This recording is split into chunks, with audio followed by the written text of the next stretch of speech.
We granted to cultural survival over the last 3 years. And last year, one of the projects that they funded was bringing together 15 Indigenous women who are environmental defenders on their own lands across the Amazon basin for virtual trainings to learn about communication, fundraising, digital tools, all sorts of things. And their request, the women's request, was that they really wanted to get together in person. And so this year we were able to grant funds to allow that to happen. The gathering just happened in October in Santa Cruz, Bolivia. These women came from countries across the basin to meet up for the first time in person. And Nati Garcia, who's the lead at Cultural Survival, said the women connected instantly. They felt like sisters and just fell right into a strong rapport. And the women actually, similarly to the Women's Leadership Circle, were able to create the agenda themselves. So they wanted to learn more about digital tools and they wanted to learn more about fundraising. And Nati, who is a brilliant creative facilitator, that is her background, she had the idea of doing some interactive activities. So for fundraising, Cultural Survival actually wrote a funding proposal and the women pretended like they were the donor and they were going to review the proposal and decide if they were going to fund it. So it was a nice way to sort of put them in the shoes of a donor and help them think through like what's important, what's compelling, how do you get a grant? And that photo on the left, just because it's so beautiful, the Indigenous community that is native to the area in Bolivia where they held the retreat wanted to welcome these women. And so at the beginning of the event, they put on a dance. And so that's some of the dancers right there.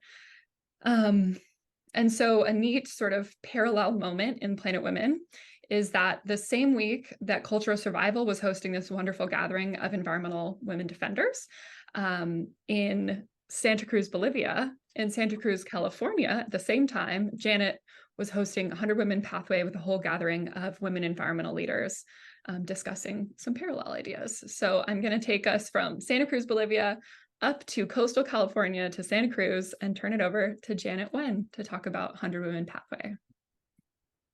Thank you, JoJo. It's great to see everyone. I'm Janet, as JoJo said. I created and launched the 100 Women Pathway last year.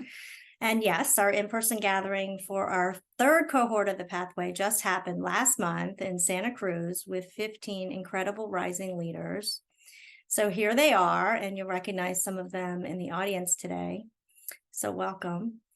These are all women who work in the environmental field and at various career levels and in different roles, including fundraising, program management, scientific research, tribal relations, and more. What is it that they have in common? They were all identified by women CEOs or executive directors as rising women leaders with the potential to become executive leaders within the next 3 to 5 years. The 100 Women Pathway is designed to support them in leveraging their personal and professional experiences and identifying their path to executive leadership. Why do we believe at Planet Women that this work is so important? Well, because despite recent efforts to diversify environmental organizations and really organizations in general in the world, progress is unacceptably slow. With growing gender research indicating that we can improve environmental outcomes by including more women and women of color in leading and delivering solutions, we can't afford to allow women to continue to be overlooked and languish in middle management positions for years. Advancing more women and more women of color into senior leadership roles and advocating for a different leadership paradigm grounded in equity and inclusion is the most impactful thing we can do to transform the cultures that have long been broken in environmental organizations. Next slide. So how does the 100 Women Pathway achieve this? We really bring together a community of talented women leaders to explore their personal journey. And watching these women truly see and feel their power in a way that they're not expecting is transformative. We challenge the societal expectations and judgments of women, and we see ourselves for who we are and discover what is really possible when we believe that we're the ones to lead. Next slide, please. So how far have we come? Well, we've had 50 women CEOs nominate 90 women for the 100 Women Pathway.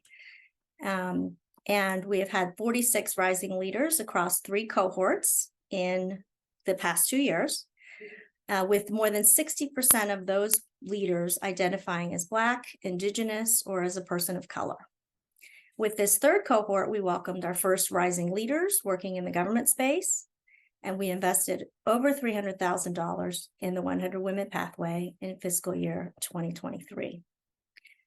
As we look ahead, we'll be launching new cohorts in 2024, as well as additional programming to amplify our work, including coaching circles to meet the most pressing needs of our cohorts and alumni on their leadership journey.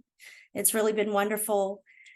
It's really been wonderful to watch this program grow, and it's wonderful to see everyone here today. Thank you for your support of Planet Women and the 100 Women Pathway. And now I'm going to